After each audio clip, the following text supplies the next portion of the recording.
Praise the Lord. வாழ்வை வளமாக்கும் தேவ வார்த்தை. யோவான் எழுதின சுவிசேஷம் 5ஆம் அதிகாரம் 5ஆம் வசனம். 38 வருஷம் வியாதி கொண்டிருந்த ஒரு மனுஷன் அங்கே இருந்தான். பிரியமானவர்களே, இந்த 5ஆம் அதிகாரத்தில் விசேஷம் இந்த வார்த்தை. என்ன விசேஷம் என்று சொன்னால், இதில் சொல்லப்பட்டிருக்கிற வார்த்தைகளை நாம் தியானிப்போம். 38 வருஷம் வியாதி கொண்டிருந்த ஒரு மனுஷன் அங்கே இருந்தான். எங்கே என்று சொன்னால், பெதஸ்தா என்னும் குளத்தின் அருகே அவன் படுத்த படுக்கையிலே அவன் இருந்தான் என்று வேதம் பதிவிடுகிறது. அந்த குளத்தை குறித்து எல்லோருக்கும் தெரியும். அது ஆட்டு வாசலின் அருகே பெதஸ்தா எனப்பட்ட ஒரு குளம் இருந்தது.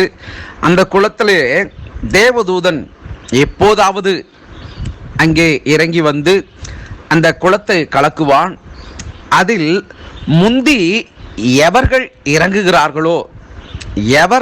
இறங்குகிறாரோ அவர் எப்பேற்பட்ட வியாதியை உடைய மனுஷனாக இருந்தாலும் அவர்கள் அந்த இடத்திலே சொஸ்தமாக்கப்படுவார்கள் என்று வேதம் பதிவிடுகிறது.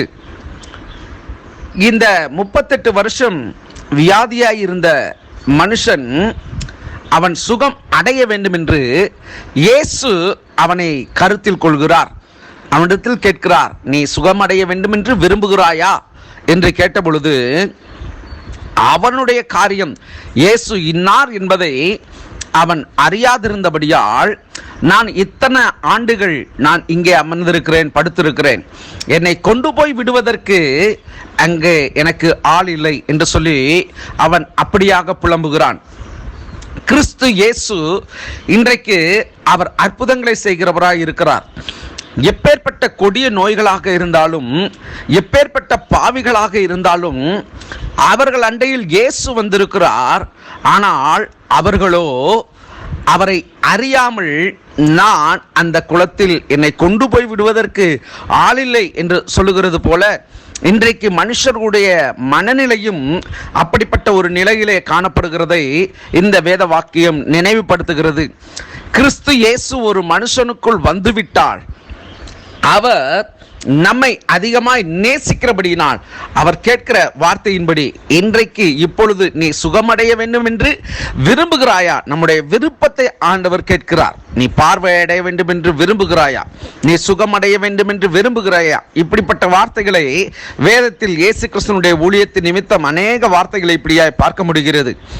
தேவ பிள்ளையே, உன்னுடைய சரீர பிரச்சனைகள் அல்லது உன் குடும்பத்தின் காரியங்கள் அல்லது உன்னுடைய பிசினஸினுடைய சூழ்நிலை இப்படி என்று நீ நினைக்க வேண்டாம். தேவன் கேட்கிறார், நீ விடுதலை அடைய வேண்டுமா? நீ சுகம் அடைய வேண்டுமா? நீ பார்வை அடைய வேண்டுமா? நான் உன்னை குணப்படுத்த வேண்டுமா? உன் கண்கள் திறக்கப்பட வேண்டுமா? இப்படியெல்லாம் ஆண்டவர் கேட்கிறார்.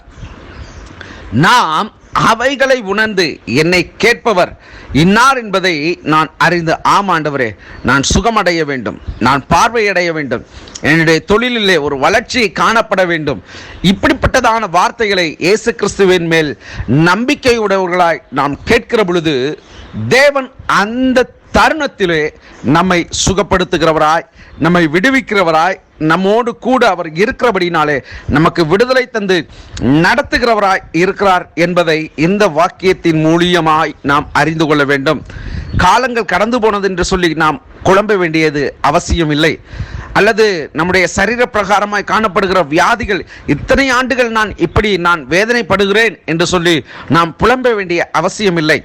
நாட்களோ ஆண்டுகளோ கடந்து போகிறது நிமித்தம் நம்முடைய இருதயத்திலே கலக்கமடைய தேவையில்லை. கர்த்தர் நினைத்தால் ஆன் தி ஸ்பாட், அப்படியே அப்பொழுது அந்த இடத்திலேயே பரிபூர்ண விடுதலையை தேவனால் கொடுக்க முடியும் என்பதை விசுவாசியுங்கள். கர்த்தர் உங்களை ஆசீர்வதிப்பாராக. உங்கள் வாழ்விலே நீங்கள் வளமாகவும் நலமாகவும் சுகமாகவும் வாழ்வீர்கள் என்று கிறிஸ்து இயேசுவின் நாமத்தினாலே உங்களை ஆசீர்வதிக்கிறேன். ஆமென். God bless you.